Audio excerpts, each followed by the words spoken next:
Gracias, señor presidente. Buenos días, señora ministra.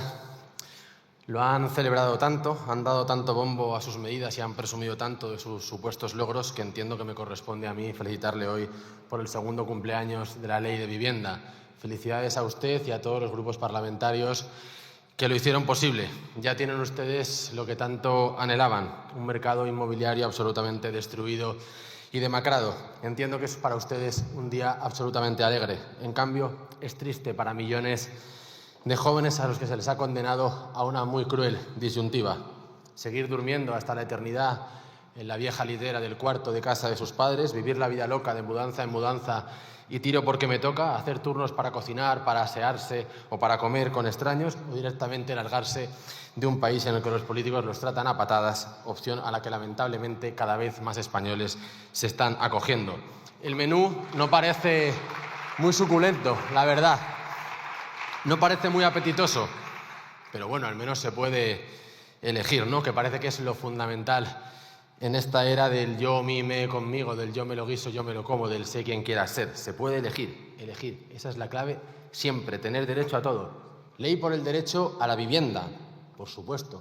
Faltaría más, por el derecho a la vivienda, sobre el papel. Eso sí, que el papel lo resiste todo. El papel y las presentaciones de PowerPoint y Canva. Ley por el derecho a la vivienda. Es un eslogan maravilloso, espectacular. Ya la aplicación práctica, pues bueno, ahí te apañes, chaval, mira este zulo maravilloso que tenemos para ti, majete.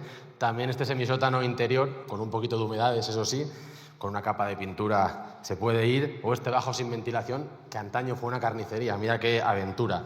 Puedes elegir lo que más te guste, que a fin de cuentas tú mandas y eres libre, libre de pagar una pasta que no tienes ni tendrás para pagar un cuchitril en el que ni siquiera podrás poner cuadros ni pintar las paredes, porque no es tuyo, pero eres libre, sí, muy libre.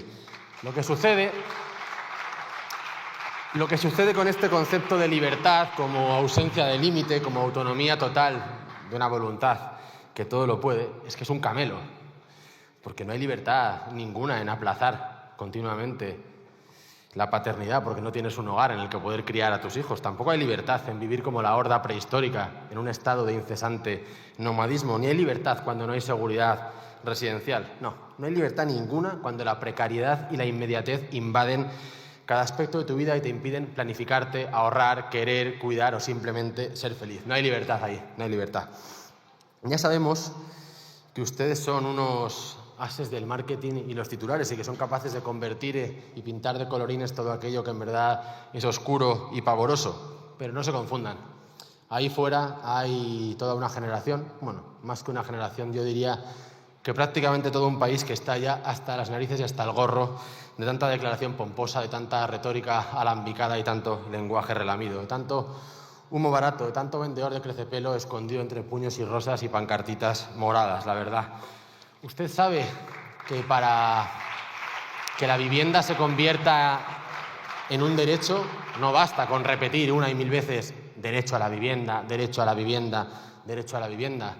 Decía Unamuno, no proclaméis la libertad de volar, sino dad alas. Pues no proclamemos el derecho vacío, hueco, de imposible aplicación de la vivienda, sino demos los medios para que de verdad pueda ser real este derecho a la vivienda. Basta ya de derechos vacíos y basta ya de cuentos progresistas. La gente quiere hechos, quiere factos.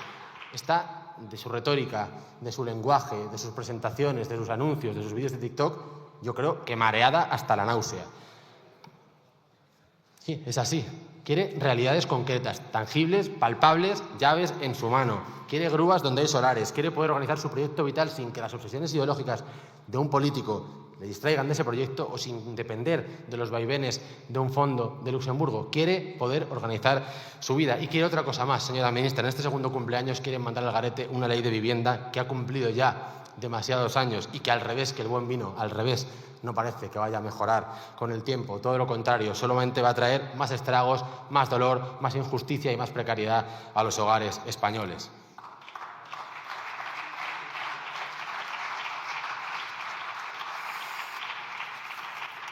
Y es que los números, señora ministra, son cabezones, son tozudos, son elocuentes. 120.000 inmuebles menos que hace solamente 2 años. 120.000. Desde 2020, momento en el que empezaron ya con el laboratorio, con las primeras pruebas de lo que luego sería la ley de vivienda, la oferta ha caído un 56% en toda España, un 85%, por ejemplo, en Barcelona. Que esto quiere decir que de cada 100 casas que en aquel momento, en 2020, estaban ofertadas, solamente quedan 15. Quedan 15. Esto no sé si es un truco de prestidigitación, pero yo no sé cómo se puede conseguir que desaparezcan tantas casas en tan poco tiempo. No lo puedo entender. Y tampoco entiendo cómo con estos datos ustedes se pavonean, se jactan y sacan pecho continuamente de una ley de vivienda que lo único que ha traído es dolor. La firma de contratos también en Cataluña de alquiler ha caído un 40% en tan solo 4 años. ¿Qué significa esto? ¿Qué significa que tengamos menos oferta? ¿Y qué significa que tengamos menos oferta también en un contexto en el que la demanda crece hasta el infinito? Significa escasez. Escasez. Y la escasez significa parejas mirando de forma compulsiva un portal inmobiliario y chocándose una y otra vez contra la realidad, contra el escaparate de un país que ya no les pertenece, que ya no es para ellos. Significa quebraderos de cabeza, discusiones.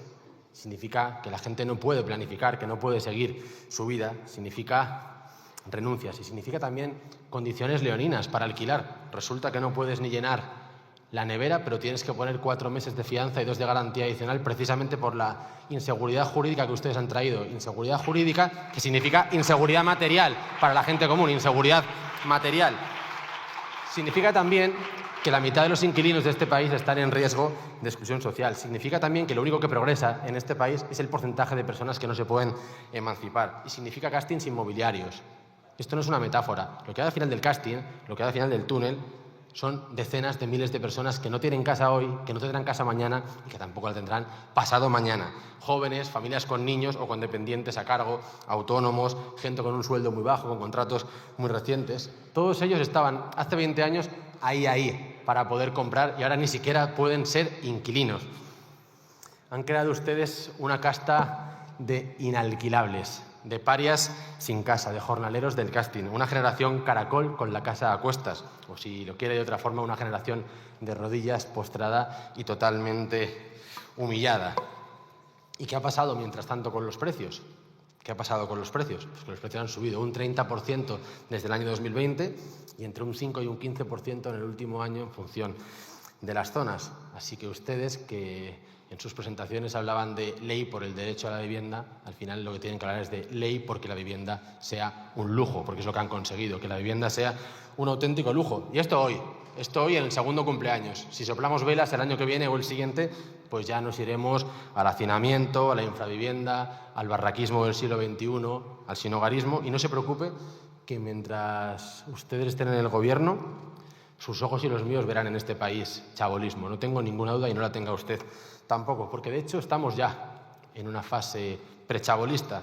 O si no, ¿cómo definiría usted lo de las casas barco, lo de las camas caliente, lo de las cápsulas para dormir, lo de los minipisos de 18 metros cuadrados o lo de las autocaravanas? Esto es un poco dickensiano, es de las novelas del Londres victoriano, pero esto es lo que tenemos ahora mismo aquí. Por eso le digo que si ustedes siguen aquí, dentro de muy poquito veremos las chabolas. Han mandado ustedes a una generación y a la gente común en general a la marginalidad, a una cuneta social. Menos casas y cada vez más caras. Una trampa para ratones de la que solamente se puede salir si la gente hace la maleta rumbo al exilio. Y es algo que nosotros no queremos en absoluto.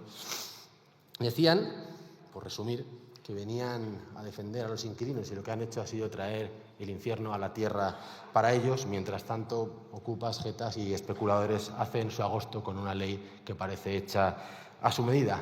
Y lo peor de todo es que esto no son grandilocuentes expresiones del diputado de la ultraderecha. Es que esto ha sido deliberado y esto, que ha sido una estafa, es lo que decían sus jefes en sus mensajes de WhatsApp, Ábalos y el señor Sánchez, que estas medidas iban a destrozar el mercado, que estas medidas iban a hacer que la gente perdiera. Y yo le pregunto, ¿qué nombre reciben aquellos políticos que hacen políticas injustas a sabiendas de que van a generar dolor a su gente? ¿Qué nombre reciben?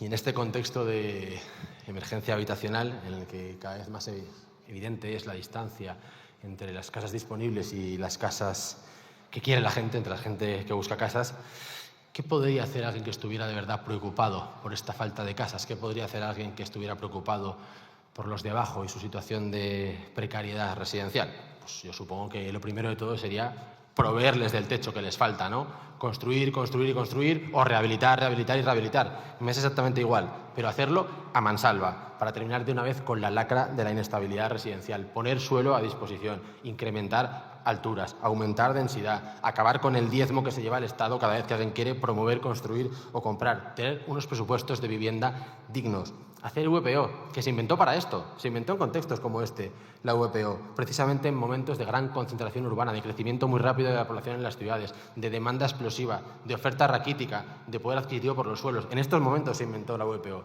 Hagan VPO, hagan lo que sea con tal de poner punto y final a tanto punto y seguido de una generación errante que vaga entre casa y casa.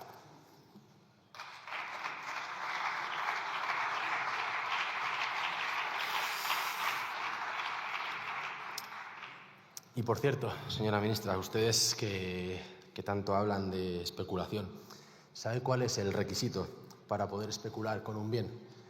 Que este bien sea escaso, que lo posea muy poquita gente y que mucha gente lo necesite o lo desee. ¿A quién le interesa que la vivienda siga siendo hoy un bien escaso? A quienes viven de ella, ¿no? A quienes manejan el cotarro, a algunos que parece que les ha ido muy bien estas décadas en las que a la mayoría social le iba bastante mal y se iba empobreciendo. Yo no sé si se han dado cuenta, pero todas las monsergas decrecentistas son recibidas con aplausos tanto en los despachos de los grandes fondos como en los salones de los grandes rentistas, los de verdad. No Mari Carmen, que ha heredado un piso de 50 metros cuadrados en Opañel, no, los de verdad. Porque al final lo que sucede es que ustedes son la mejor compañía aseguradora de sus ganancias cuando se niegan a construir, cuando se niegan a aumentar la oferta. ¿Cuánto valdrían las propiedades de los grandes si ustedes inundaran el país de bloques y dieran las facilidades crediticias y fiscales para que esos bloques pudieran ser ocupados y vividos por familias que fueran dueñas de sus casas? ¿Cuánto valdrían entonces sus propiedades?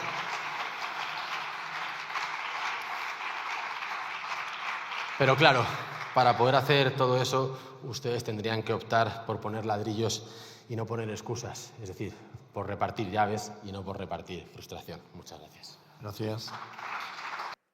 Señora ministra, espera usted muchas respuestas. Espero que la presidencia de la Cámara tenga a bien dejarme contestar al menos a unas cuantas de ellas. Si la culpa de todo es de la ley de vivienda, no, por Dios, la ley de vivienda simplemente pone el último clavo en el ataúd de un ataúd que han estado ustedes preparando cuidadosa y cariñosamente durante décadas, pero por centrarnos exclusivamente en los últimos años, todo esto viene de todas las regulaciones fallidas que todo el mundo les había avisado que no funcionarían y que, como ya sabíamos, no han funcionado. Decreto 11/2020, congelación de la actualización de rentas, run de las prórrogas forzosas, control de precios, todo ello lo que ha generado ha sido inseguridad jurídica en el proveedor de vivienda, porque ya que ustedes han impedido que la gente sea dueña de su casa, tiene que vivir en la casa de otro. Y si a ese otro le hacen sentirse inseguro cuando pone su vivienda en el mercado, lo que hace es que no la pone en el mercado, la lleva a otros mercados. ¿Y qué pasa? Que tenemos un 52% de alquiler de temporada sobre la oferta total de alquileres hoy en Cataluña. Y el alquiler de temporada que ustedes tanto denigran, bajo mi punto de vista, con razón, su crecimiento es exclusivamente responsabilidad de sus medidas que han ahuyentado la oferta de larga duración y han llevado a la gente a poner su vivienda en el mercado de temporada, en el de por habitaciones o en el turístico. ¿Sabe usted cuánto era el mercado de temporada hace 5 años? No lo puede saber ni usted ni yo, porque ni siquiera se computaban las estadísticas. Era tan ridículo que es que no se computaba. Y hoy es el 52%. ¡Feliz cumpleaños! 120.000 contratos menos, he dicho no, he dicho 120.000 pisos menos ofertados. Quería la fuente, Observatorio del Alquiler de la Universidad Rey Juan Carlos. Puede buscarlo ahora mismo. Muchas gracias. Sus datos. Yo sí que he mirado sus datos con detenimiento. No sé si usted lo ha hecho o quien se lo haya preparado lo ha hecho. Sus datos vienen de Incasol, donde están registradas las fianzas que depositan los propietarios cuando sus inquilinos se las pagan al arrendar un piso. El dato que usted da de la bajada del 6% de los precios en Cataluña no es una bajada de los precios de los nuevos contratos firmados desde el control de rentas. Es un promedio de todos los contratos depositados en Incasol desde hace 5 años. Como desde hace 5 años hay un 40% menos de contratos firmados, usted entenderá que el peso estadístico de los contratos nuevos cada vez es menor y que pesan mucho más los de hace 5 años. ¿Y qué particularidad tenían los contratos de hace 5 años? Que eran mucho más bajos que los actuales. Por tanto, usted está dando una imagen fija de hace 5 años y no una imagen de los contratos de hoy. ¿Qué más? ¿Por qué no han salido unos datos diferentes a los que usted plantea? Porque las unidades más caras, las piezas mejores del mercado han salido a la compraventa o han salido al alquiler de temporada. Y ese 52% del que antes le hablaba no figura en sus datos, porque si figurara, la subida que tendríamos, necesitaríamos papeles y papeles y papeles para poder encontrar dónde terminaría la gráfica. Más cuestiones.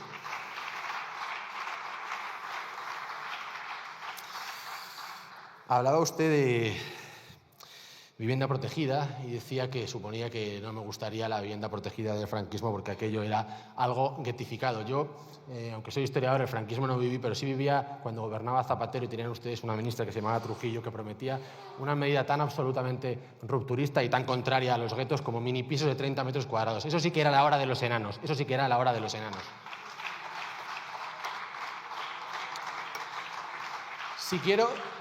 Si quiero que tengamos un parque de alquiler público para siempre público o si quiero que lo vendamos a los fondos. Bueno, eso es una cuestión que tienen que hablar ustedes con el Partido Popular porque son ustedes los expertos, ambos. Yo, como comprenderá, a mí esto me pilla bastante lejos. Lo que yo quiero es que sea público, no, que sea para siempre de una familia. Ni de Blackstone ni de un político, de una familia. Eso es lo que yo quiero.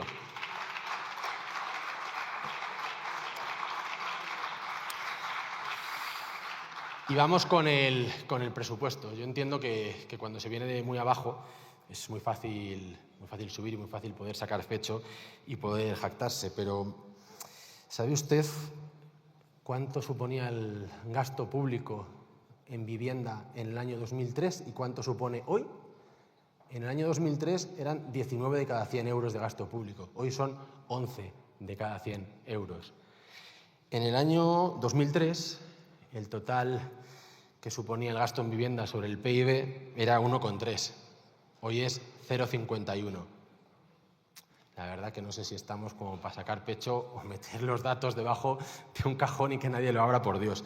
Pero es que el gasto en esa época de la guetificación de la que usted habla, el gasto en vivienda sobre el total del gasto público en el año 1965, era el 13%, usted tiene el 1,12%. De verdad, o sea, los datos, cuando a uno, en lugar de darle la razón, le ponen tener la cara colorada, lo mejor que puede hacer es no sacarlos. Muchas gracias. Muchas gracias.